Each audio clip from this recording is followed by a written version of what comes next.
ஜுங்கான்னு ஒரு படம் எடுத்திருந்தாங்க. ஏன்டி வாய் வண்ணாரப்பட்ட நீ போய் நிற்கிட்டு வாங்கி நாஸ்டா கிட்ட வாங்கி ஊட்டியே அப்படியே பஜாரி மேலே சுற்றின்னு கேட்டார். அவங்க அப்படியே பண்ணிட்டாங்க. பண்ணிட்டு என்ன கூட இப்படி பேச வச்சிட்டீங்க. நான் திருநெல்வேலி மதுரை தஞ்சாவூர் பாசெல்லாம் பேசியிருக்கேன். இந்த பாசை என்ன பேச வச்சிட்டீங்களான்ட்டு என்ன சொல்றது அவங்க கண்ணு கலங்குற மாதிரி பண்ணிட்டாங்க. ஐயர் பாசை வளர்க்கறதுக்கு ஒருத்தங்க இருக்காங்க, திருநெல்வேலி பாசை வளர்க்கறதுக்கு ஒருத்தங்க இருக்காங்க, மதுரை வளர்க்கறதுக்கு ஒருத்தங்க இருக்காங்க. எனக்கு என் தமிழ் சென்னை தமிழ் அழிஞ்சிடக்கூடாதுக்காக நடிப்பு கத்தரவங்க நிறைய பேர் இருக்காங்க, ஃபைட் கத்தரவங்க இருக்காங்க. இது கத்துறது கம்மி தான். அதே ஒரு 100 படம் எடுத்தா ஏதோ ஒரு படத்தில் தான் வந்து சென்னை ஸ்லாங் வரும். வணக்கம் தம்பி வாங்க, நல்லா இருக்கீங்களா, வீட்டில் சௌக்கியமா, படிப்பா முடிச்சிங்களா, தங்கச்சி படி முடிச்சுனா போயிட்டு இருக்கா சார். இப்போ அவர் சென்னை ஸ்லாங் அம்மா இருக்கு. தம்பியா வணக்கம், எப்படி அப்படியா விட்டா நல்லா சௌக்கியமா இருக்கிறாங்களா, தங்கச்சி படிச்சுச்சா படி முடிச்சிட்டா லவ் பண்ணி அனுப்பிட்டு வச்சா யாராப்பா உள்ள வா, காலைல நாஸ்டா துண்டு போ, காபி சாப்பிடு, இது ஊடு மாதிரி உச்சரிப்பு வந்து படித்தவங்கிட்ட ஒரு மாதிரி இருக்கும். இவங்க படித்து இருந்தாலும் படிக்காமல் இருந்தாலும் அந்த அந்த மக்களோட மக்களாக வாழ்றதுனால சென்னை ஸ்லாங் மாறவே மாறாது.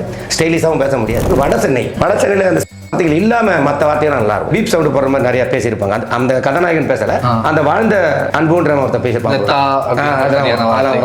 முடியும் அந்த மாதிரிலாம் வரும். 100% சென்னை ஸ்லாங்னு சொல்லலாம். ஏன்னா இப்போ நீங்கள் போய் ஒரு சென்னை ஸ்லாங் ஸ்டார்ட் பண்ணும்போது எடுத்தீங்கன்னா உங்களுக்கு தெரிஞ்சதை போட்டு விட்டுருவீங்க. அது பார்த்தா 50% 40% தான் இருக்கும். உட்காந்து பார்க்கும்போது நம்ம பையன் பேசுகிற மாதிரி இல்லையேன்னு ஒரு ஃபீல் கிடைக்கும். லேடிஸ் கொலையாடி சண்டை பார்த்தீங்கன்னா கொலையாடியில் வேற மாதிரி இருக்கும். உங்களுக்கு தெரியும் கொலையாடி சண்டையில் பார்த்தீங்கன்னா நிற்க முடியாது. பட்டாளம் பேசற்பாடி அது ஒரு ரேஞ்சாக இருக்கும். காசிமேடு பட்டினப்பாக்கம் அந்த மீன் கடலோர பகுதியில் ஒரு மாதிரி இருக்கும். நாங்கள் ராஜ் டிவியில் ஊர்வலம் ஒன்று பண்ணோம்.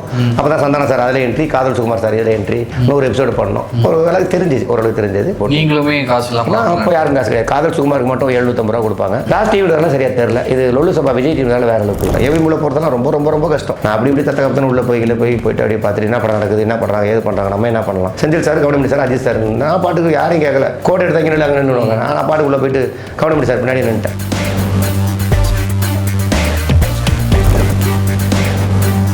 சென்னை ஸ்லாங் அப்படின்னு இருக்கு இல்லையா, உங்களுக்கு வந்து இது உங்களுக்கு எப்படி இன்ட்ரெஸ்ட் வந்துச்சு? எப்படி? நான் பிறந்தது வந்து தஞ்சாவூரை தவிர, தஞ்சாவூர்லேருந்து வந்ததுலேருந்து நான் வேசர்பாடியில் தான் வாழ்ந்தேன். வேசர்பாடியில் வாழும்போது அந்த மக்கள் என்ன பண்ணுறாங்க, இது பண்ணுறாங்க, நடவடிக்கைகள் என்ன, பணம் காசு இருந்தால் என்ன பண்ணுவான், பண காசு இல்லைனா என்ன பண்ணுவோன்னா அதை நீங்கள் சொன்ன மாதிரி அப்சர்வ் பண்ணுவேன். என்னோட பாணியில் திருடிப்பேன். அப்படின்னும் போது முதல் படம் வாய்ப்பு ஒன்று கிடச்சிது. என்னமோ நடக்குதுன்னு ஒரு படம். ராஜபாண்டி சார் தான் டைரக்டரு, வசந்த் விஜய் தான் ப்ரொடியூசர். அவர் தான் போது நான் எனக்கு சென்னை ஸ்லாங்கில் யாராவது கூப்பிட்டு சென்னை சார் பேசுவேன், அந்த டைலாக் பேசும்போது அவங்க சென்னை ஸ்லாங் வரல. நான் சென்னை ஸ்லாங்கில் பேசணும். நான் டைரக்டர் சார் ரொம்ப பிடிச்சி போச்சு. சென்ட்ராயன் பண்ண ரோடு அது சென்னை என்ன போட சொல்லி பண்ணார். சென்ட்ராயன் கொடுக்க வேண்டிய ரோடை நான் பண்ணும்போது பேசிட்டே இருக்கும்போது மேடம் சரண்யா மேடம் தான் அம்மா அவங்களுக்கு, இவருக்கு வசந்த் விஜய்க்கு அம்மா சரண்யா மேடம். அப்போ இப்படி பேப்பரை பார்த்துட்டு இது என்ன எப்படின்னாங்க, என்ன மேடம் புரியுதா, இல்லை புரியல அப்படின்னா தமிழ் வாங்க அப்படின்னா சார் சொல்லுங்கள் சார், அம்மாவுக்கு சொல்லி கொடுத்துருங்க. அப்போ நான் சொல்லி கொடுத்தேன் வரிகள் இந்த மாதிரி டேடியே வாய் வண்ணாரப்பட்ட நீ போய் நிற்கிட்டு வாங்கிக்கு நாஸ்டா கிட்ட வாங்கி ஊட்டியே அப்படியே பஜாரி மேலே சுற்றின்னு கேட்டார். அவங்க அப்படியே பண்ணிட்டாங்க. பண்ணிவிட்டு என்னங்க இப்படி என்ன கேட்குறாங்க, இப்படி இந்த வரிகள்லாம் அவங்களுக்கு வருது. எல்லாம் ஒன்றும் இல்லை மேடம், ஞானப்பால் மேடம் சிரிச்சிட்டாங்க. அப்புறம் போக படங்களுக்கு பண்ணி அவருக்கும் பண்ணி பசங்க அவருக்கு சின்ன பசங்க 4 ஃப்ரெண்டாக பண்ணவங்க எல்லாத்துக்குமே ஃபுல்லாக ஸ்லாங் ரொம்ப ரொம்ப கம்மி சம்பளத்துக்கு சென்னை ஸ்லாங் ஃபஸ்ட்டு படம் வாய்ப்பு தானே பண்ணேன். அப்புறம் சரண்யா மேடம் ஆடியோ லான்ச்செல்லாம் பார்த்துட்டு வேறு லெவலுங்க படம், என்னங்க நீங்கள் என்ன கூட இப்படி பேச வச்சிட்டீங்க. நான் திருநெல்வேலி மதுரை தஞ்சாவூர் பாசெல்லாம் பேசியிருக்கேன். இந்த பாசை என்ன பேச வச்சிட்டீங்களான்ட்டு என்ன சார் அவங்க கண்ணு கலங்குற மாதிரி பண்ணிட்டாங்க. அப்புறம் ரொம்ப நன்றி மேடம், இல்லை மேடம் அப்படி அப்படின்னா அப்புறம் கூப்பிட்டு ஒரு நாள் கூப்பிட்டாங்க. ஸ்பாட்டுக்கு போனேன். ஜுங்கான்னு ஒரு படம் எடுத்திருந்தாங்க. அந்த ஜுங்கா ஸ்பாட்டு ஆட்சி ஹவுஸில் நடந்துச்சு. அப்போ வாங்கினாங்க. போனோன்னே நான் படம் போயிட்டுருக்கேன். இல்லை மேடம் எதுவும் போகல மேடம், இப்போதைக்கு கொஞ்சம் கஷ்டமாக தான் இருக்குது அப்படின்னு. அப்படியா சரி, ஈவினிங் வரீங்களா? நாங்கள் சரி மேடம் சும்மா எதுவும் கூப்பிட்றாங்க போனோம். ஈவினிங் 5 மணிக்கு பேக்கப் பண்ணணும் போனோன்னா டக்குன்னு ஒரு 10,000 ரூபாய் கையில் வச்சுருந்தாங்க. அப்படிங்க மேடம் காசு வேண்டாம் மேடம், நம்ம அதெல்லாம் தப்பாகிடும் மேடம், நான் அதுக்காக வர மாதிரி ஆகிடும். இது என்னோட அன்பளிப்பு. இந்த படத்தில் என்ன கொடுத்தாங்கன்னு எனக்கு தெரியாது, என்னோட அன்பளிப்பு வச்சுங்கண்ணா. ரொம்ப நன்றி மேடம், கேட்டான் மேடம். அதே மாதிரி எங்கள் பொன்வன சாருக்கோ எனக்கோ சென்னை ஸ்லாங்கில் ஏதாவது படங்கள் அமைஞ்சா நீங்கள் வந்து பண்ணி தரீங்களா? கண்டிப்பாக மேடம், என் பாக்கியம் கூட்டிங்கன்னா வரும் மேடம். அதில் ஆரம்பிச்சது தான் தியானம் தமிழ். அதாவது நீங்கள் சொல்லும் போது அப்படியே ரியலாகவே அங்கே என்ன நடந்துச்சு அப்படியே பார்க்குற அளவுக்கு ரசிச்சு அப்படியே பர்ஃபார்மன்ஸோடவே அப்போ இந்த சின்ன 6வது படிக்கும் போதுலேருந்தே கதவோட பீலா வரும்போது பில்டப் பண்ணும்போது கூட அது கண்முறை நடக்கிற மாதிரியே கொடுத்துருவேன். என்னோட உள்ள அது என்னோட ஸ்டைல் கூட சொல்லலாம். ஸோ நீங்கள் வந்து இது தனியாக டேரக்டர்ஸ்க்கு ஆக்டர்ஸ்க்கு என்னெல்லாம் கோச்சிங்லாம் கொடுத்துட்டு இருக்கீங்களா? கூப்பிட்டாங்கன்னா பண்ணி கொடுத்தேன். யாருக்கெல்லாம் இது வரைக்கும் அந்த மாதிரி புது ஹீரோக்கெல்லாம் கொடுத்துருக்கேன். சில பேர் எழுதி கொடுத்துட்டு போயிருங்க அப்படின்னுவாங்க. ஒளி எனக்கு பாயும் ஒளி நீ எனக்குன்னு ஒரு படம் நினைக்கிறேன். அதில் எழுதி கொடுத்துட்டு போயிருங்க. நாங்கள் எழுதி கொடுத்துட்டு வந்துட்டேன். எலிஸ் சார் படம் பண்ணாருன்னா கூப்பிட்டு வெள்ளக்காரத்துறையில் கூட ஹீரோ ஜான் விஜய் சார் ஃப்ரெண்டாக பண்ணேன். அதில் எதனா சொல்லியா ஜான் விஜய் சார் நான் சொல்லி கேட்டுவேன். அது சிரிப்பாப்பில். அப்புறம் சொல்லி காட்டுவீங்க எதனா கேள்வி அப்படின்னு நான் ஜான் விஜய் எப்படிங்கிற நல்லா இருக்கிறியா ஊட்டம் நல்லா சவைக்குமா சருகடி போய் சட்டி வச்சுக்குப்பா சும்மா சாப்பிடாத ரவலாம் போடும் அப்படின்னு சிரிப்பாப்பில். அப்புறம் மதில்னு ஒரு நான் படத்தை ஜவஹர் மித்ரன் சார் வாய்ப்பு கொடுத்தாரு. அவர் தான் வாய்ப்பு கொடுத்து இதை பண்ணுங்க அப்படின்னாரு. அதில் வந்து பாபி சிம்ஹா ராஜசிம்ஹான்னு ஒருத்தர் இருக்காரு. அவருக்கு அல்லகையாக பண்ணேன். நாங்கள் எல்லோரும் சேர்ந்து இவருக்கு அல்லகை நம்ம மைம் கோபி சாருக்கு அல்லகையாக பண்ணோம். அப்புறம் அவரும் பார்த்துட்டு ஃப்ரீயாக இருக்கு மேலே கூப்பிடுவார். தமிழ் வாயாங்க சொல்லுங்கள் சார் எதனா பண்ணியான்னு சார் உங்கள் முன்னாடி நான் சார் பண்ண முடியும் நீங்கள் வேறு லெவல் சார் என்ன சார். ஏன்னா அவர் வந்து சூர்யா சாருக்கு வந்து பசங்க 2ல் வந்து அந்த மிருகம் மாதிரி பண்ணுறதுக்கு பண்ணதெல்லாம் முழுக்க 95% நம்ம சார் தான் பண்ணி கொடுத்தாங்க. அதை பார்த்தா சூர்யா சார் பண்ணாங்க. அதான் உண்மை. அதனால் சார் நீங்களே ஒரு கோச்சு நான் என்ன சார் கூட போய் சொல்ல முடியும் அப்படின்னு ஏன்னா சொல்லியா நான் மைண்ட் பேபி எப்படிங்கிறா போட்டா நான் சௌக்கியமாக்குறாங்களா வேலை வழி கட்ட துணுப்பா படம் தான் அஞ்சுக்காத பணம் சம்பாதிக்கலாம் நீங்கள் எத்தனை கோடி வச்சுருந்தாலும் நெத்தியில் 1 ரூபா வச்சு அனுப்பி விட்ருவாங்க பார்த்துக்க அப்படின்னு சிரிப்பாப்பில். அந்த மாதிரி ஸோ இந்த சென்னை ஸ்லாங் அப்படின்றத நீங்கள் ரொம்ப அதில் ஒரு ஈர்ப்பாக இருக்கீங்க. ஏன்னா ஐயர் பாஷை வளர்க்கறதுக்கு ஒருத்தங்க இருக்காங்க, திருநெல்வேலி பாஷை வளர்க்கறதுக்கு ஒருத்தங்க இருக்காங்க, மதுரை வளர்க்கறதுக்கு ஒருத்தங்க இருக்காங்க.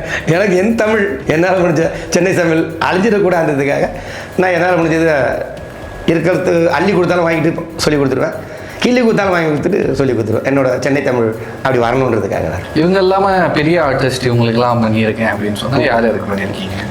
பெரிய ஆர்டிஸ்டே வந்து தேசிய விருது வாங்கின மேடத்துக்கு பண்ணதே பெரிய விஷயம் இல்லை. இவங்க ஒரு பக்கம் இவங்களை பற்றி சொல்லிட்டீங்க, இவங்க இல்லாமல் கேட்குறேன். இவங்கெல்லாம் புதுமுகம் தான் சார் நிறையா வந்தது. என்ன அப்படின்னா சென்னை ஸ்லாங் கோச்ன்ற ஒரு மிஞ்சி போனால் சென்னை சிட்டியில் எனக்கு புதுசாக இருக்குது. அதாவது சென்னை ஸ்லாங் கோச் அப்படின்னு ஒரு தனியாக ஒரு ப்ரொஃபஷன் அது வந்து எனக்கு கண்டிப்பாக என்னன்னா அது வந்து 3 பேர் அல்லது 4 பேர் தான் இருக்காங்க இங்கே சென்னை ஸ்லாங். 3 பேர் 4 பேர் தான் இருக்காங்க. அதில் நீங்கள் நடிப்பு கத்தரவங்க நிறைய பேர் இருக்காங்க, ஃபைட் கத்தரவங்க இருக்காங்க, மைமிங் கத்துறவங்க நிறைய பேர் இருக்காங்க. இது கத்துறது கம்மி தான். அதே ஒரு வந்து 100 படம் எடுத்தால் ஏதோ ஒரு படத்தில் தான் வந்து சென்னை ஸ்லாங் வரும். எனக்கு தெரிஞ்சு பாரதிராஜா சார் அப்போ எண்ணூர் தோழன்னு ஒரு படம் எடுத்தார். அதில் கதாநாயகன் பேசியிருப்பான் பாருங்க, அப்பா ஒரு பாபுன்றவர் நல்லா அருமையாக பேசியிருப்பார். அதுக்கப்புறம் கொஞ்சம் நீண்ட இடைவெளிக்கு பிறகு வட சென்னையில் அந்த வார்த்தைகள் இல்லாமல் மற்ற வார்த்தைகள் நல்லாயிருக்கும். அது சென்னை ஸ்லாங் முழுமையான சென்னை ஸ்லாங். ஏன்னா அப்போது வார்த்தைகள் அதில் அந்த பீப் சவுண்டு போடுற மாதிரி நிறையா பேசியிருப்பாங்க. அந்த கதாநாயகன் பேசலை, அந்த வாழ்ந்த அன்புன்ற ஒருத்தர் பேசியிருப்பாங்க, முடியும் அந்த மாதிரிலாம் வரும். அது அந்த கதைக்கு தேவைப்பட்டிருக்குன்றதுனால எடுத்திருக்காங்க. அது இல்லாமல் 100% சென்னை ஸ்லாங்னு சொல்லலாம். ஏன்னா இப்போ நீங்கள் போய் ஒரு சென்னை ஸ்லாங் ஸ்டார்ட் பண்ணும்போது எடுத்தீங்கன்னா உங்களுக்கு தெரிஞ்சதை போட்டு விட்ருவீங்க. அது பார்த்தா 50% 40% தான் இருக்கும். உட்காந்து பார்க்கும்போது நம்ம பையன் பேசுகிற மாதிரி இல்லையேன்னு ஒரு ஃபீல் கிடைக்கும். யாருக்கு லோக்கல் வார்த்தையை போய் பார்க்குறாங்க தெரியுமா, படங்கள் ஷார்ட் ஃபிலிமாக பார்க்குறவங்களுக்கு தெரிஞ்சிடும். நான் மச்சா அப்படி பேசிக்கிறேன், ஐயா ரெண்டு தெரிஞ்சுக்கிறான்டா அப்படின்ற மாதிரி ஆகிடும். நாங்கள் கொஞ்சம் ஹெல்ப் பண்ணோம்னா அது வேற லெவலில் கொண்டு போய். ஸோ எனக்கு ஏதாவது எக்ஸாம்பிளாக பேசி காட்டுங்க. சரி, இப்போ நார்மலாக பேசுறதுக்கு இப்படி இருக்கு, இது இல்லாமல் லோக்கலாக இப்படி பேசணும்னா இந்த மாதிரி பேசலாம் அப்படின்ற எடுத்துக்காட்டோட கொஞ்சம் பேசி காட்டுங்க. வீட்டுக்கு நீங்கள் வர்றீங்க பாருங்க. வணக்கம் தம்பி, வாங்க, நல்லா இருக்கீங்களா, வீட்டில் சௌக்கியமா, படிப்பு முடிச்சிங்களா, சரி சரி, தங்கச்சி படிக்க முடிச்சுனா போயிட்டுருக்கா, சரி. இது சாதாரணது. இப்போது அவர் சென்னை ஸ்லாங் அம்மா இருக்கார். தம்பியா வணக்கம், எப்படிக்கிறா, அப்படியா விட்டா நல்லா சௌக்கியமாக்குறாங்களா, தங்கச்சி படிச்சுச்சா, படிப்பு முடிச்சிட்டா, லவ் பண்ணி அவனை இட்டு வச்சா இல்லையா, அப்படியா, சரி. அப்போ நீ முடிச்சிட்டா படிப்பா, சரி முடிச்சிட்டா, வாப்பா உள்ள வா, காலைல நாஸ்டா துண்டு போ, காபி சாப்பிடு, இது ஊடு மாதிரி எப்போ வேணா போ, வா எப்போ வேணா போ, நாங்களாம் சொந்தம் போந்தோம், எப்போ வேணா வா என்ன அப்படி. ஸோ அதான் நீங்கள் ஆரம்பத்தில் பேசுனது எப்படின்னா சாஃப்டாக நார்மல் ஸ்பீடுலாம் இல்லை தலைவா, உச்சரிப்புகள் தெளிவாக இருக்கும். மாடுலேஷன் மாற்றி இது மாடுலேஷன் வார்த்தைகள் கொஞ்சம் சேஞ்ச் பண்ணியிருந்தீங்க. உச்சரிப்பு வந்து படித்தவங்ககிட்ட ஒரு மாதிரி இருக்கும். இவங்க படித்து இருந்தாலும் படிக்காமல் இருந்தாலும் அந்த அந்த மக்களோட மக்களாக வாழ்றதுனால சென்னை ஸ்லாங் மாறாது. ஸ்டைலிஷாகவும் பேச முடியாது, ஸ்டைலிஷாக வராது. அவர் ஐடி பார்க்கில் போய் ஒர்க் பண்ணும்போதெல்லாம் ஸ்டைலிஷாக பேசி ஒரு ட்ரை பண்ணிருக்கலாம். இங்கே வந்துட்டு நுழைஞ்சிட்டாருன்னா மாறிடும், அப்படியே மாறிடும். ஏன்னா சுத்தி இருக்கக்கூடிய மக்கள் அவங்க கிட்ட இப்போ வந்து வெள்ளக்காரங்கிட்ட போய் ஆங்கிலத்துலலாம் பேச முடியும், அப்படிதான் இந்திக்காரங்கிட்ட போய் ஹிந்தியில தமிழ்காரங்க இது மாறாது. அவங்க ஜென்ரேஷன்ல அவர் மாறாம அப்படியே ஓடி, அதனால தான் அழியாம இருக்கு அப்படின்றீங்களா? சரி, ஓகே. இது இல்லாம ஒரு சில வார்த்தைகள்லாம் இருக்கு, இந்த சிக்கம், மூஞ்சி, ஸோ இந்த மாதிரி எனக்கு எக்ஸாம்பிள்ஸ் வேர்ட்ஸ் என்ன மீனிங் அதுக்கு அப்படின்னு என்னெல்லாம் வச்சுக்க சிக்கமாயிரும் அப்படின்னா கஷ்டப்பட வேண்டிய வரும் அப்படின்ற மாதிரி. அப்புறம் சிக்கனா கஷ்டம் ஒரு அறுத்துருவாங்க கத்துருவான்ற மாதிரி ஒரு பயமுறுத்துற சொல்லுது. அவன் டர்க்கிடா இப்போ பார்த்தா டர்க்கியா இருப்பான், அவனால என்ன பேசினிக்கிறா, டர்க்கினா சரக்கு. மைக்கால இருப்பாடா இப்போ பார்த்தா அவனால பேசுகிறான், மைக்காவும் சரக்கு தான். பெப்சி நிறைய ஊட்டி ஆனால் பழுது பார்த்துட்டு பாண்டா அவனால பேசினிக்கிறா, பெப்சினாலும் சரக்கு தான். ஆனால் சரக்குக்கு மட்டும் நிறைய பேர் இருக்கு. சரக்குக்கு மட்டும் மைக்கா, டர்க்கி, போதாசாமி அந்த மாதிரி நிறைய சொல்லினே போயின்னு இருக்கலாம். சிக்கம் அப்படின்ற வார்த்தைகள்லாம் நான் ஸ்கூல் படிக்கும் போது அதாவது நானும் அடைச்சினேன், நானும் வேசப்பட்டு. ஸோ அப்படி இருக்கும்போது அப்போலாம் அந்த வார்த்தைகள்லாம் இல்லை, அப்போ இல்லை. இப்போ மாறுது. இப்போ செல்லுக்கு தானே மச்சான் போயினாடா டப்பி எடுத்துட்டா கூட தடிக்கு போட்டான்டா, டப்பினா போகணும். டப்பினா போனேன், மூஞ்சினா காசு, டர்க்கி தடினா போலீஸ். இந்த மாதிரி அவன் அண்டாண்டா போற நம்ம சும்மா யாருடா அப்படின்வான். நிறைய இருக்கு. இதெல்லாம் யார் உருவாக்குறது, யார் ஆரம்பிக்கிறது? இப்போ அம்மா அப்பா ஒரு மாதிரி பேசுவாங்க. லேடிஸ் கொலையாடி சண்டை பார்த்தீங்கன்னா கொலையாடியில் வேற மாதிரி இருக்கும். உங்களுக்கு தெரியும், கொலையாடி சண்டையில் பார்த்தீங்கன்னா நிற்க முடியாது, வார்த்தைகள் வேற மாதிரி இருக்கும். ஆங்கில வார்த்தைகள் வந்து இந்த மாதிரி சொல்லணும்னா என்னென்ன எடுத்துக்காட்டோட ஆங்கில வார்த்தைகள் அவன் சொல்றது புறநேஷனாக இருக்காது, அந்த உச்சரிப்பெல்லாம் இருக்காது. ஆனால் அதை உறுதியாக சொல்லிடுவான். அவன் தப்பாக தான் இங்கிலீஷ் பேசினாலும் கரெக்டாக சொல்லுவான். எனக்கு தெரிஞ்சு இங்கிலீஷ் வார்த்தை நிறையா புலங்கலை, ஹிந்தி வார்த்தை தான் நல்லா போகுது. மஜா மச்சான் காடி எடுத்து வந்தாடா, காடியில் போயிருக்கலாம்டா, அந்த மாதிரி நிறைய என்னென்ன இங்கிலீஷ் வார்த்தை, ஹிந்தி வார்த்தைகள் நிறைய. ஹிந்தியும் உருதுவும் அதிகமாக இதில், அதாவது பட்டாளம், பேசர்பாடி அது ஒரு ரேஞ்சாக இருக்கும். காசிமேடு, பட்டினப்பாக்கம் அந்த மீன் கடலோர பகுதியில் ஒரு மாதிரி இருக்கும். சென்னையோட நவாப்கள் ஆளும்போது உருது ஆட்கள், அப்புறம் தெலுங்கு ஆட்கள் அவங்கெல்லாம் இங்க வந்து தங்கும்போது மக்களோட மக்களா எல்லாரும் மிக்ஸ் பண்ணி கலந்து, அப்படி இருக்கும்போது தான் இது எல்லாமே கலந்து வார்த்தைகள் தமிழ் எல்லாமே இதாகி இப்படிதான் உருவாச்சு. இந்த மாதிரி இந்த சின்ன வயசுல இவ்வளவு பேசி சொல்றீங்க, பெரிய விஷயம். அதான் நீங்க எப்போல இருந்து இருக்கீங்க, உங்களோட ஃபர்ஸ்ட் இந்த மாதிரி சினிமா பயணம் எப்போ ஆரம்பிச்சிச்சு? என்னடா நான் 20 படம் பண்ணியிருக்கேன், சரியா யாருக்கும் தெரியல. 20 படம் பண்ணியிருக்கேன், நடிச்சிருக்கு. நீங்க ஆரம்பத்துல இதுக்கு வந்து நடிக்கிறதுக்காக தான் சினிமா என்னோட முதல் படிக்கட்டு ராஜ் டிவியில் லொல்லு சபா இந்த பக்கம் போயிட்டு இருக்கு.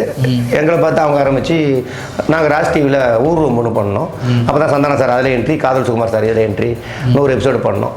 ஓரளவுக்கு தெரிஞ்சது. அப்புறம் ஃபர்ஸ்ட் என்ட்ரி வசந்தபால சார்கிட்ட போய் பார்த்து பண்ணும்போது அங்காடி தெருவில் தான் டிஷர்ட் 10 ரூபா துவச்சி காய வச்சு வியாபாரம் பண்ணுற மாதிரி ஒரு ரோல் கொடுத்துருந்தாங்க. ஆசான் குருன்னு கூட சொல்லலாம். அதுக்கப்புறம் அவர் படங்களுக்கு போய் பார்க்கும் போதெல்லாம் முடி இல்லை, தாடி இல்லைன்ற மாதிரி போயிட்டே இருந்துச்சு. அப்புறம் முடி தாடி தான் வளர்த்து இப்போ போனால் இப்போதைக்கு எதுவும் பாடினார். சரி அப்படியே போனேன். வெள்ளைக்காரத்துறையில் ஒரு ரோல் எழில் சார் கொடுத்துருந்தாங்க, ஜான் விஜய் சாரோடைய வெள்ளைக்கையா வர மாதிரி. யாம் இருக்க பயமேன்னு ஒரு படத்தில் தோட்டக்காரனா வந்து ஓவியாவை கலாய்க்கிறது, கிருஷ்ணா சாரை போலீஸில் மாட்டி விடுறது, அந்த மாதிரி. பிச்சைக்காரன் 2ல் அவர் விஜயானந்தி சாரே பார்த்து 2 சீன் நல்ல சீன் கொடுத்துருந்தாரு. இப்போ மண்ணாங்கட்டின்னு ஒரு படம் நயன்தாரா மேடம் நல்லா ரோல் பண்ணியிருக்காங்க, அது 2 ரோல் பண்ணியிருக்காங்க. இந்த பக்கம் பார்த்தீங்கன்னா லுலு சபாவில் Santhanam sir, cool Suresh sir, Maran sir, அப்புறம் யோகி பாபு சார், அதெல்லாம் அங்கே லுலு சபாவில் போயிட்டுருக்கு. இந்த பக்கம் பார்த்தீங்கன்னா அந்த காதல் சுகுமார், நான் 2 லேடி லக்ஷ்மி அப்படின்ற மாதிரி ஒரு லேடிலாம் பண்ணாங்க.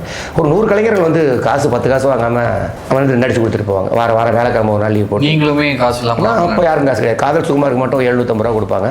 அந்த 2 லேடிக்கு 750 ரூபா கொடுப்பாங்க. மத்தியானம் ஒரு 30 பேர் இருந்தாங்கன்னா 15 பேருக்கு சாப்பாடை வந்து 30 பேரை பிரித்து கொடுத்து ரொம்ப ஒரு ஃப்ரெண்ட்லியாக பண்ணி கொடுத்த மாதிரி அந்த நிகழ்ச்சி நல்லா போயிடுச்சு. லாஸ்ட் டிவிலாம் சரியாக தெரில, இது லொல்லு சபா விஜய் டிவினால வேற அளவுக்கு போயிடுச்சு. ஸோ ஆரம்பத்தில் நீங்கள் வந்து எப்போ 2000 99 ஆரம்பிச்சேன். 99 ஆரம்பிச்சிங்க ஓட்ட சைக்கிளில் வேசர்பாடிலேருந்து ஓட்ட சைக்கிளில் வந்து வாங்கினி உள்ளே போவேன், ஏவிஎம் உள்ளே போவேன். ஏவிஎம் உள்ளே போகிறதுலாம் ரொம்ப ரொம்ப ரொம்ப கஷ்டம். 20 செக்யூரிட்டி 10 செக்யூரிட்டி இருப்பாங்க, விட மாட்டாங்க. நான் அப்படி இப்படி தத்த கப்பத்தனை உள்ளே போயிட்டு அப்படியே பார்த்துட்டு என்ன படம் நடக்குது, என்ன பண்ணுறாங்க, ஏது பண்ணுறாங்க, நம்ம என்ன பண்ணலாம் அப்படின்ற மாதிரி போயிட்டுருப்பேன்.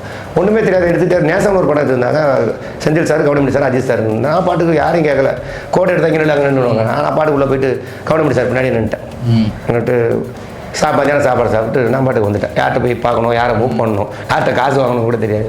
அப்புறம் மின்சார கனவுல வந்து இவர் அந்த பாட்டு ஸ்ட்ராபெரி கண்ணே அந்த பாட்டுக்கு வந்து உள்ள எடுத்துருந்தாங்க. நான் அப்போ ஷார்ட்டாக வெட்டியிருப்பேன், முடி புருபதாஸ் ஸ்டைலில் தான் இருக்கும். அப்புறம் போனால் லேடி கோஆர்டினேட்டர் வந்து வாங்கினாங்க. நாங்கள் மேடம் போலீஸ் கிட்ட போகிறீங்களா? போடுறேன் மேடம், முதல் வாய்ப்பு. சரி போய் போட்டு வாங்க ட்ரெஸ்ஸு. பின்னாடி போனீங்கன்னா ட்ரெஸ் தருவாங்க. பின்னாடி போனால் காக்கி சட்டை போட்டு போலீஸு கெட்டு லட்டியோட வந்துட்டேன். வந்தால் அங்கே ஒருத்தர் டான்ஸர் வந்து போலீஸ் கடை போட்டிருக்காரு. அப்போது ஏன் 2 போலீஸுன்னு கேட்டாங்க. பிரபுதாஸ் சார் கூப்பிட்டுருக்காருன்னா ஆமாம் 2 போலீஸ் எதுக்கு போலீஸு? தம்பி நீ டான்ஸர் ஆப்பான்னு கேட்டேன். இல்லை சார் எனக்கு மேடம் வாய்ப்பு கொடுத்தாங்க அதுக்காக பண்ணேன். அப்படியாப்பா சரி ஏதோ பேசுனாங்க, சம்திங் அவங்களும் பேசிக்கிட்டாங்க. அப்புறம் மேடம் வந்து சரி போய் ட்ரெஸ் அவுத்து கொடுத்துட்டு வந்துடுங்க, நான் உங்களுக்கு வேறு என்ன தரேன் அப்படின்னா. சரி மேடம், நான் போயிட்டேன். இப்போ ட்ரெஸ் அவுத்துட்டு உள்ளே வந்தால் 2 பேர் வெளியில் நின்று உள்ளே போகக்கூடாது அப்படின்ட்டா. சம்திங் எனக்கு புரியல, எதுக்கு சொன்னாங்கன்னு தெரியல. ஆனால் முதல் வாய்ப்பு அப்போ அந்த காலகட்டத்துக்கு ஒரு 150 ரூபா கொடுத்துருப்பாங்க. கண்ணு கலங்கிருச்சு, 150 ரூபா மண்ணு வந்துடுச்சே. சரி ஓகே அப்படின்னு மத்தியானம் சாப்பாடு மட்டும் சாப்பிட்டு ஓட்ட சைக்கிள் எடுத்து ஓட்டிட்டு வீட்டுக்கு வந்துட்டேன். அதுக்கப்புறம் பார்த்தீங்களா அந்த பாட்டில் அந்த போலீஸோட ரோல்? ஆமாம், சாவர் பேருக்கு ஒரு போலீஸ் வந்து அப்படின்ட்டு போகிற மாதிரி வருவார். என்ன டான்ஸ் மூமெண்ட் அதெல்லாம் இது டான்ஸ் மூமெண்ட்லேயே வந்து அவர் வந்துட்டு அவர் ஸ்டைலில் அப்படி நம்ம என்ன பண்ணுவோம், நம்ம ஒரு ஸ்டைலில் சொல்லுவோம். அவர் டான்ஸுக்கு ஒரு அபிநயம் இருக்குல்ல, அந்த அபிநய ஸ்டைலில் பண்ணுவோம். பாட்டு ஆமாம், 2 போலீஸ் வேணான்ற மாதிரி சொல்லிட்டாங்க போட்டுருக்கு. பிரபுதா சார் படம் நிறைய படத்துக்கு போய் ஃபோட்டோலாம் கொடுத்து வாய்ப்பெலாம் தேடிருக்கேன், கிடைக்கல. அப்புறம் சார் முனி எடுக்கும்போது முனி பாட்டு 2க்கெலாம் காஞ்சனாக்கெலாம் போய் சார்கிட்ட போய் விளாட சார்கிட்ட பார்த்து காட்டியிருக்கேன். என்னன்னா அப்போ க்ளீன் ஷேவில் இருக்கிறதுனால எனக்கு கிடைக்கல, வாய்ப்புகள் கிடைக்கல. பிதாமகனா போய் அலைஞ்சிருக்கேன். பிதாமகில் ஏதாவது கூட்டு போயிட மாட்டாங்களா, யாராவது பண்ணுற பாட்டமா கும்பலில் போயிருந்தா கூட ஓகே தான் போயிருந்தா. அப்பயும் தாடி இல்லை, சின்ன மீசியாகிறது.